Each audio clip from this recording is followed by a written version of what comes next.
जय श्री राम। प्यारे भक्तों, अपनी नाभि के ऊपर अपनी अनामिका उंगली को रखकर आप यह मंत्र बोल दें तो जो चाहोगे वो आपको तुरंत मिलेगा।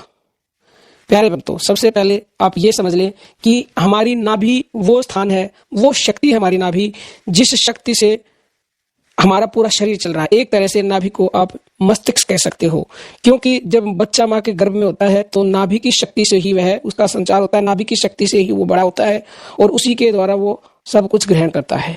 तो नाभि से ही भगवान विष्णु की नाभि से ब्रह्मा जी का जन्म हुआ है, और जिस ब्रह्मा ने पूरी सृष्टि की रचना की है उस ब्रह्मा का जन्म विष्णु की नाभि से हुआ। तो आप हिसाब लगा लो कि नाभि का रहस्य कितना गूढ़ और गहरा है। नाभि के ऊपर अगर ध्यान लगाना आपने सीख लिया ना, तो ये समझ लो कि जो आप चाहोगे ना, जो आपने सोचा और अगर आपका ध्यान लग गया तो तुरंत आपको मिलेगा वो। तो आपको ये कार्य वैसे तो आप दिन में भी कर सकते हो, रात को सोते समय भी कर सकते हो, लेकिन सबसे जो सर्वशक्तिशाली समय है वो है ब्रह्म मुहूर्त का 3 से 5 बजे प्रातःकाल। तो उस समय करोगे तो आपका लाभ और कई गुना ज्यादा बढ़कर आपको मिलेगा। क्यों? क्योंकि उस समय दैवीय शक्तियां वातावरण में होती है, भगवान विचरण करते हैं। तो आप ये कार्य ब्रह्म मुहूर्त में करेंगे तो सोने पे सुहागा होगा। करना क्या है, आप या तो बिल्कुल सीधे बैठ जाएं, जो आपकी रीढ़ की हड्डी है वो बिल्कुल सीधी होनी चाहिए, या कोई ऐसा इंसान है बैठ नहीं सकता तो वो इमरजेंसी सिचुएशन में लेट कर भी कर सकता है। अब आपको करना क्या है, अपनी नाभि के ऊपर अपने जो कपड़ा पहना है उसको हटा लेना, कपड़े के अंदर हाथ लेके जाना, ऊपर से भी कर सकते हो, वैसे नीचे से करेंगे तो और आपको तुरंत ही पता चलेगा। तो अपनी अनामिका उंगली, जिसको बोलते हैं रिंग फिंगर, जिस उंगली से तिलक लगाते हैं, उस उंगली को नाभि के ऊपर रखना है, और नाभि के ऊपर रख करके आपको ये एक बहुत ही शक्तिशाली मंत्र है, जिस मंत्र से ऊपर कोई मंत्र नहीं है, और वो मंत्र है ओम।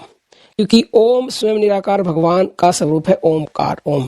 तो आपको ओम बोलते रहना है कम से कम 11 बार, 21 बार, 51 बार, जितनी देर आप बोल सकते हैं उतनी देर बोलना है। ध्यान रहे कि जब आप ये मंत्र बोलें आपका पूरा ध्यान आपकी उंगली पर होना चाहिए और मन में इस मंत्र को बोलना है। ध्यान पूरा आपकी उंगली पर होना चाहिए, 100% ध्यान कि मेरा उंगली के ऊपर मेरा मन है, मन को, ध्यान को वहां टिकाना है। तो आपको कुछ देर के बाद, अगर आपने ज्यादा देर कर लिया, पहले ही दिन आपको यहाँ स्पंदन होनी महसूस हो जाएगी। तो ये स्पंदन ही सब कुछ है, इस स्पंदन में ही वो शक्ति है जिसको आप जानते नहीं। इस स्पंदन में स्वयं प्राणपति है। तो आप इस स्पंदन को थोड़े दिनों के बाद उंगली रखने की जरूरत नहीं पड़ेगी आपको ऐसे ही स्पंदन होने लगेगा। आप नाभि के ऊपर ध्यान लगा सकते हो।